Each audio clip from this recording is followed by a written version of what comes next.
The rain began to fall just as Daniel Carter dropped to his knees in front of the small marble grave. His shoulders trembled, and the sound that escaped his chest was not just grief. It was the sound of a man who had carried too much pain for too long. The cemetery was nearly empty that evening, the sky heavy with gray clouds, and the wind gently brushed the rows of quiet headstones. Daniel pressed his palm against the cold marble where his wife's name was engraved. Emily Carter, beloved wife, loving mother. Gone too soon. Daniel closed his eyes as tears slid down his face. His clothes were worn and damp from the rain, his shoes muddy from the long walk through the cemetery paths. But none of that mattered. The only thing that mattered was the unbearable silence where Emily's voice used to be. 3 years had passed since the accident, 3 long years of sleepless nights, unpaid bills, and trying to raise their little daughter alone. And tonight, the weight of it all had finally crushed him. If you believe in kindness, second chances, and the power of compassion, take a moment to like this video, share it with someone who needs hope, and subscribe to the channel. Stories like this remind us that even in our darkest moments, something unexpected can change everything. Daniel lowered his head until his forehead rested against the gravestone. The rain soaked his hair and jacket, but he didn't move.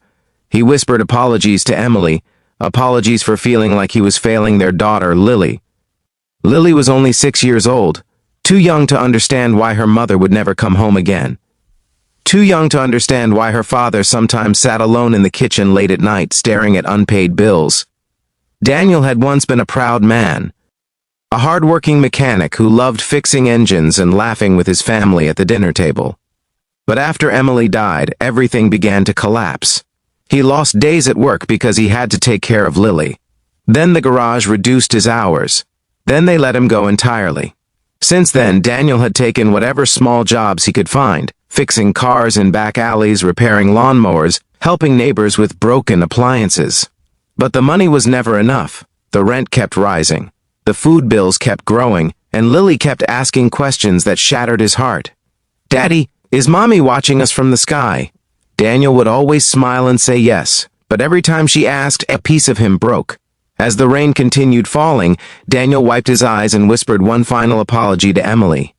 "I'm trying," he murmured softly. "I'm trying so hard."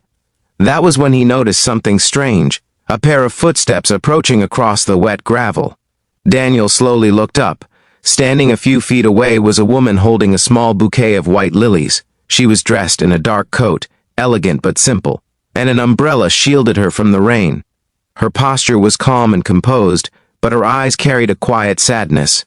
For a moment, neither of them spoke. The woman gently stepped forward and placed the lilies beside Emily's grave. Daniel frowned slightly, confused. He had never seen this woman before, yet she stood there as if she had every right to be there. The woman looked at the gravestone for a long moment before speaking softly. "Emily loved lilies," she said. Daniel's heart skipped. "How do you know that?" he asked quietly. The woman didn't answer immediately. Instead, she looked down at the engraved name again, as if remembering something deeply personal. Finally, she turned to Daniel. "My name is Victoria Hale," she said gently. The name meant nothing to Daniel, but across the country it meant everything. Victoria Hale was one of the youngest self-made billionaires in the world. She owned Hale Industries, a global technology and logistics company worth billions. Her face had appeared on magazine covers. Her speeches were quoted in business journals. But standing there in the rain, she didn't look like a billionaire. She simply looked like a woman carrying a memory. Daniel stood up slowly, brushing dirt from his knees. "I'm sorry," he said awkwardly. "Did you know my wife?" Victoria nodded. "Not personally," she replied, "but she once saved my life." Daniel blinked in confusion. Victoria's gaze drifted toward the distant trees as she began to explain. 5 years earlier, before Emily died, Victoria had been involved in a minor car accident during a snowstorm on a rural highway.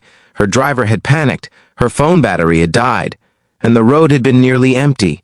For nearly an hour, Victoria had been stranded in freezing temperatures with no help. Then a small car pulled over. Emily Carter had stepped out with a warm blanket and a thermos of coffee. She stayed with Victoria until roadside assistance arrived. She never asked who Victoria was. She never expected anything in return. Before leaving, Emily had simply smiled and said something that Victoria had never forgotten. Everyone needs help sometimes. Victoria had searched for Emily later, hoping to thank her properly, but by the time she found her name, Emily had already passed away. Since then, Victoria had visited the grave every year on the anniversary of that storm. But this was the first time she had ever met Emily's husband. Daniel felt a lump form in his throat as he listened. He had never known about that story. He stared down at the grave again, overwhelmed by the realization that Emily had quietly helped people even when he wasn't around. That was exactly who she had been.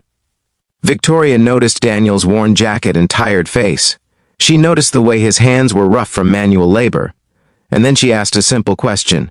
"How are you and your daughter doing?" Daniel hesitated. Something about the question broke the wall he had been holding up for years. He tried to answer politely, but the truth slipped out.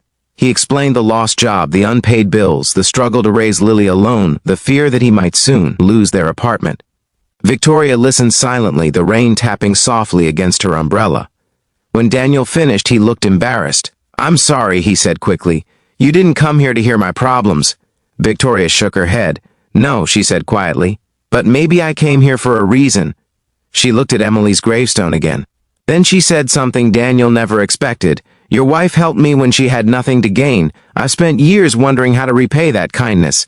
Daniel frowned slightly. "You don't owe us anything." Victoria smiled softly. "Maybe not," she said, "but kindness has a way of continuing forward." The wind grew stronger as the rain slowed.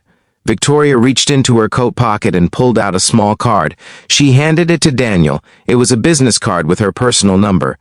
"If you're willing," she said gently, "I'd like you to come to my office tomorrow." Daniel stared at the card. "I don't understand," he admitted. Victoria's expression softened. "You said you're a mechanic," she said. Daniel nodded. Victoria explained that Hale Industries had recently launched a transportation division with hundreds of delivery vehicles.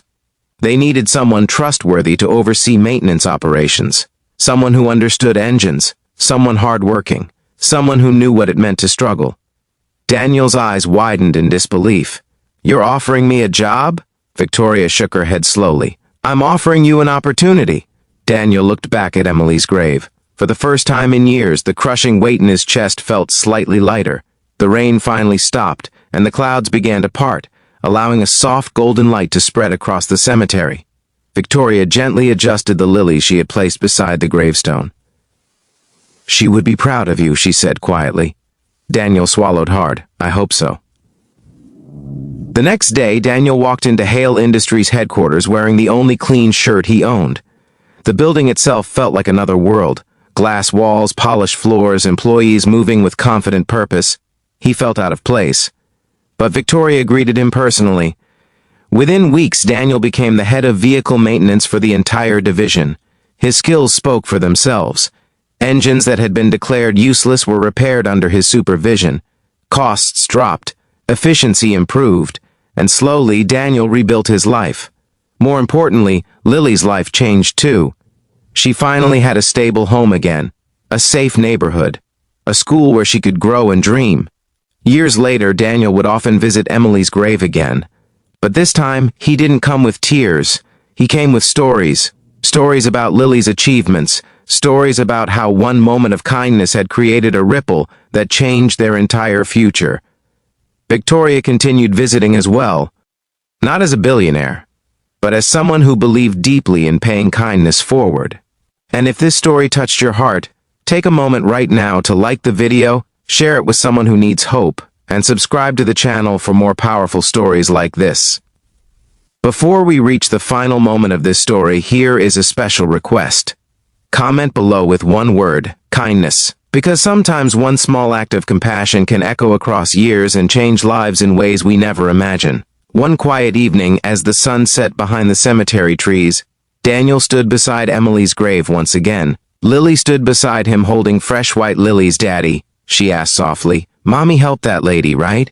Daniel smiled gently. "Yes." He said. Lily carefully placed the flowers beside the gravestone. Then she whispered something that made Daniel's eyes fill with tears again. "I want to grow up and help people too." Daniel looked up at the glowing sunset sky, and for the first time in many years he felt something he thought he had lost forever. Peace.